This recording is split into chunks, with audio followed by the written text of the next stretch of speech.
E aí, Vação? Fala, Manão. A gente vai falar hoje de um tema muito legal que envolve crianças. Então, já junta os pimpolhos, porque a gente vai falar sobre músicas com participações infantis. Já gravou com criança? Já gravei com criança. Como é que é? Dependendo da criança é um inferno, dependendo é uma bênção.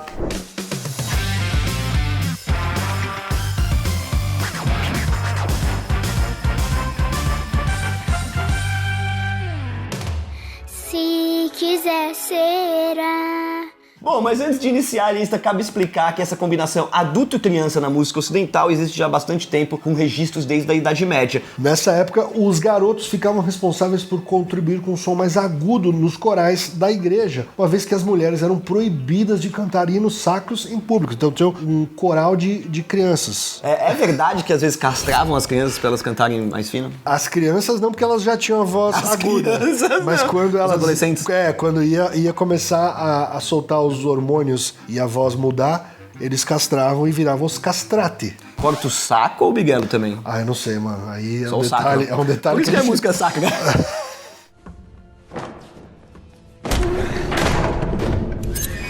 I'll feed you what you see not to value. A situação só começou a mudar a partir da era do romantismo, em meados de 1800, quando as meninas passaram a ser aceitas e assim surgiram os primeiros coros de gênero misto. A música pop do século XX também pegou carona na ideia, se apoiando no gogó da molecada para alcançar novas melodias, criar contrapontos conceituais ou como estratégia comercial mesmo. Além disso, galera, existem alguns hits que parecem contar com crianças, mas na verdade são adultos imitando o tom de uma criancinha ou algum tipo de efeito na voz. Muitos artistas recorrem a essa trapaça para facilitar o processo de produção e de gravação, tendo em vista que as leis de proteção ao trabalho infantil são rígidas e todos os trâmites legais podem atrasar o cronograma, e eu acho muito certo. Vou me entregar, seu sorriso interestelar.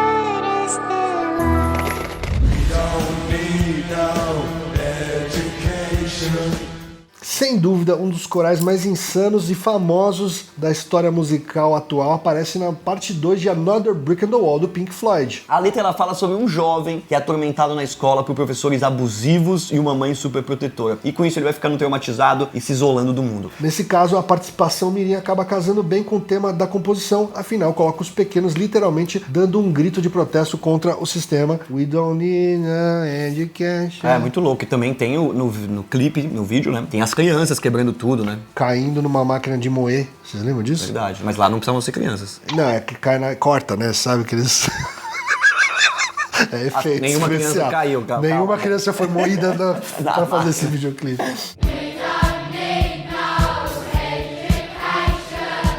A ideia de ter os pimpolhos partiu do produtor do Bob Ezrin, que queria prolongar o tempo da faixa e lançá-la como um single, mas o grupo era resistente a essa proposta, né? Porém, o cara foi desobediente e, numa ausência da banda, aproveitou para editar uma versão estendida e gravar trechos extras com o coro de uma escola vizinha do estúdio. Aqui, Pino, nem pegou o tal do alvará. Foi lá, ó... Esse conjunto ele era composto por 23 crianças que até hoje nunca receberam R$1 de royalty. Não sei, tô brincando. Sendo que o Bob dobrou as vozes dela na mixagem, então pareceu que era muito mais gente, né? Pra criar um efeito de multidão.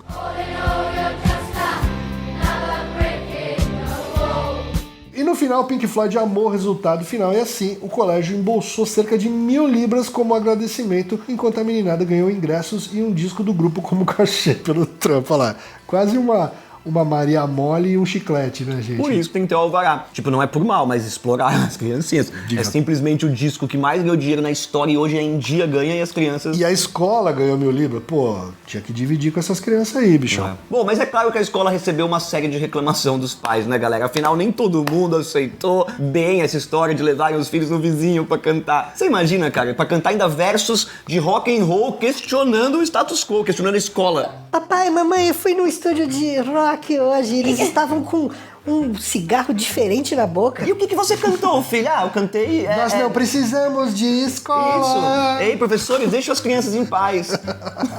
As controvérsias seguiram em 2004, quando Pink Floyd foi processado pelo coral de crianças. Se liga, galera, aqui é a justiça, exigindo os royalties da transmissão da faixa. Isso aí, ocorreu em segredo de justiça, mas provavelmente todas as crianças estão milionárias. Levaram um din-dinzinho aí, ó. É a justiça sendo feita, amém. É.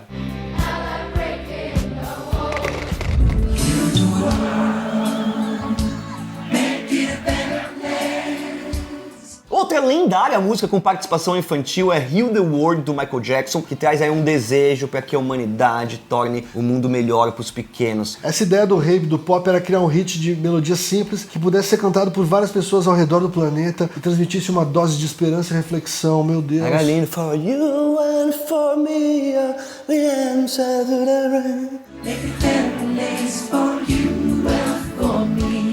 Bom, para isso ele pediu que a faixa se iniciasse com o depoimento de uma criança dizendo seus desejos pro futuro, mas sem parecer roteirizado ou robótico. A missão foi muito desafiadora e após gravar cerca de 100 guris, o engenheiro de mixagem Matt Forger, enfim, achou uma pessoa certa ao entrevistar a filha de uma amiga. Olha que interessante. O Jackson se encantou com o depoimento da garota, esbanjando espontaneidade, inocência, e ao mesmo tempo que ela falava sobre coisas bem sérias, né, como tipo a gente pensar em nós, nos nossos filhos e nos filhos dos nossos filhos. Think about the generations and to say we want to make it a better place for our children. E esse hit ainda é encerrado na voz de Krista Collins, que na época tinha por volta de 12 anos e foi uma das primeiras artistas mirins da Disney. Olha lá. Que louco.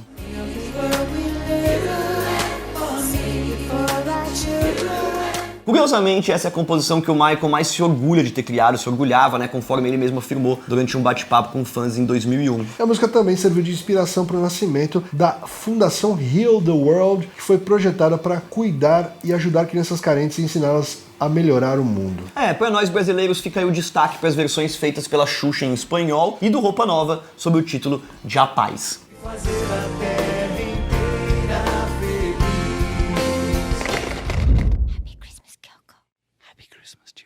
So this is Christmas. Agora é hora de falar de Happy Christmas, War is Over, do John Lennon, que de cara parece apenas uma musiquinha de Natal, mas tece uma série de críticas à guerra do Vietnã. A gênese da faixa surgiu 2 anos antes, quando o ex-Beatle e sua esposa, a chata, a mala, da Yoko Ono, colocaram seus outdoors nas principais cidades do mundo dizendo a guerra acabou, se você quiser. Daí, o John Lennon, malandrão, tentou conceber uma letra natalina, otimista, mas que fugisse dos clichês de sempre e ainda abordasse questões da guerra, recém-finalizada, e a responsabilidade de cada um. E para realizar a gravação, o Lennon contou com os vocais de apoio de 30 criancinhas de 4 a 12 anos de idade do coral comunitário do Harlem. Vale lembrar que, além da voz, a pimpolhada também foi fotografada e até apareceu na capa do single lançado nos Estados Unidos. Apesar de ser um dos hits natalinos mais famosos, Happy Christmas demorou para engrenar nas paradas e só foi fazer sucesso no ano seguinte do seu lançamento, quando estreou lá no Reino Unido. Ah não, na verdade só fez sucesso quando a Simone regravou. Não, tô brincando. Lá em 95 foi feita a versão da Simone, o cover brasileiro. Então é Natal. E o que você fez? Então é Natal. Essa música me dá gatilho, gente. Puta, pra mim também. Então é Natal.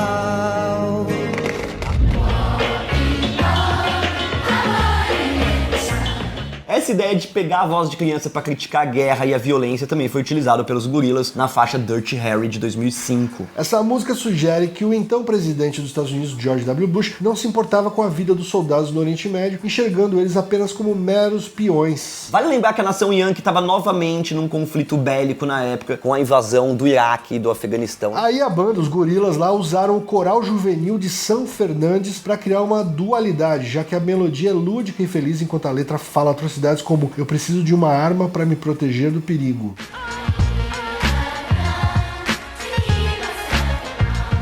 Aliás, galera, a molecada até ganhou uma versão animada no videoclipe da canção, aparecendo ao lado dos Gorillaz em meio a destroços e capacetes rachados no deserto. Já o título faz uma referência ao filme Dirty Harry, associado ao personagem violento e vingativo vivido pelo Clint Eastwood ao ex-presidente Bush.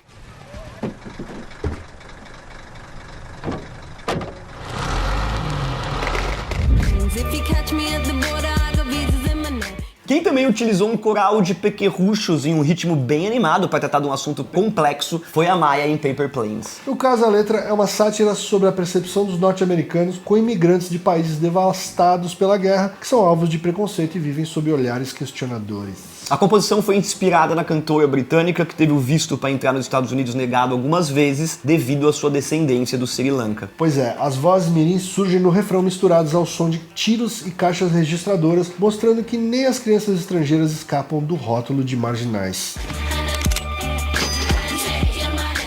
Os revólveres engatilhando também possuem outro significado mais profundo, né? Tipo, criticar a indústria militar que tá vendendo arma para países pobres e depois colhe os lucros com o sangue derramado. Para trazer esse lugar de fala, a Maia convidou garotos de rua para cantar o refrão e fez questão de gravar um videoclipe numa comunidade caribenha no Brooklyn. Se liga, galera, a mina compôs esse som ao lado do até então desconhecido ninguém mais, ninguém menos que o DJ o Diplo, e partiu dele a ideia de usar o sample de Straight to Hell do The Clash, já que o hit punk também trata de xenofobia.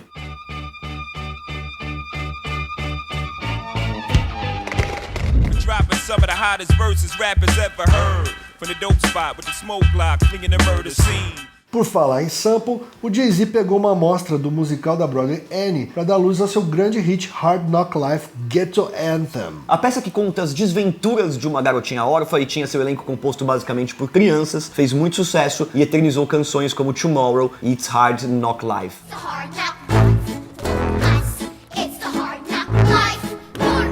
Obviamente, essa última serviu de inspiração para o rapper, que decidiu usar o refrão original como uma base para elaborar uma letra sobre o gueto. It's a hard knock life.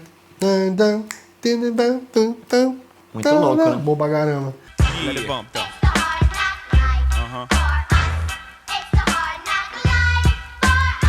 Segundo o Astro, a comunidade negra se assemelha muito aos personagens de Annie, já que ambos passam por dificuldades e maus tratos, mas ainda seguem de pé e na luta. A canção foi o primeiro hit do Jay-Z fora dos Estados Unidos, chegando ao top 10 de vários países, incluindo Alemanha, Canadá, França, Holanda, Nova Zelândia e Reino Unido. Mesmo com o grande sucesso da faixa, a cantora original, a Danielle Brisebois, não faturou um único centavo em royalties, afinal ela recebeu uma taxa fixa para atuar no musical.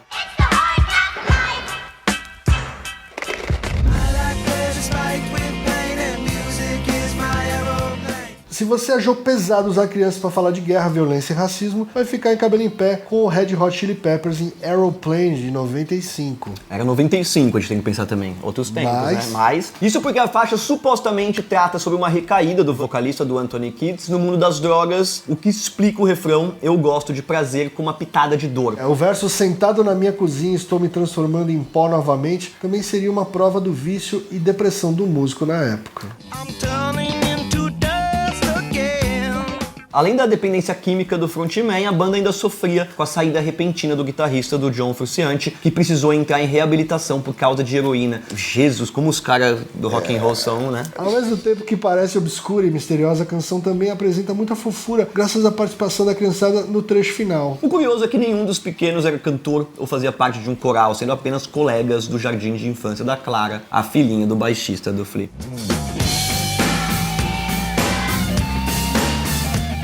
Apesar do sucesso na época do lançamento, os Red Hot ficaram quase 20 anos sem tocar a música novamente, até revisitar a faixa em Getaway Tour de 2016. Problemas de contrato, diria.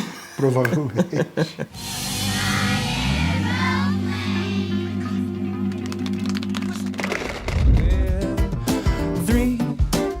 It's a magic number. Bom, diferente de outros exemplos dessa lista, esse aqui é o que eu mais gosto. O Jack Johnson usou um coral de crianças para fazer uma canção infantil. The Three R's possui uma letra bem educativa e ecológica, ensinando os pequenos a reduzir, reutilizar e reciclar, evitando assim o desperdício e preservando o meio ambiente. We gotta learn to reduce, reuse, recycle. Reduce, reuse, recycle. Na verdade, a faixa é uma versão de Three is a Magic Number, que originalmente foi composta por episódio sobre matemática do programa Schoolhouse Rock. 3 is a magic number. Já o cover do Jack Johnson faz parte do disco Sing Along and Lullabies for the Film Curious George, que, como o próprio título entrega, é a trilha sonora do filme Jorge o Curioso, do Macaquinho Maroto. Aliás, esse álbum de 2006 vendeu muito bem, alcançando o topo da Billboard, sendo a primeira trilha sonora de animação a bater a marca desde Pocahontas de 95. Nossa, que animal. 15, 12, 9, 6, and 3. It's a magic number. Antes de encerrar, fica aqui um destaque para a Guerra dos Meninos de Roberto Carlos, em que o rei canta com a molecada e aponta as crianças como esperança para o futuro. Outra boa lembrança vem da SWU em 2011, eu tava lá, quando os caras do Faith No More dividiram o palco com as meninas do coral da gente da comunidade de Higienópolis durante a faixa Just a Man. E aí... Você tava no coral? Você era criança? Naquela época já, né? Felizmente não, cara, eu tinha 2 anos a mais que essas crianças e tava trabalhando, fazendo vídeo.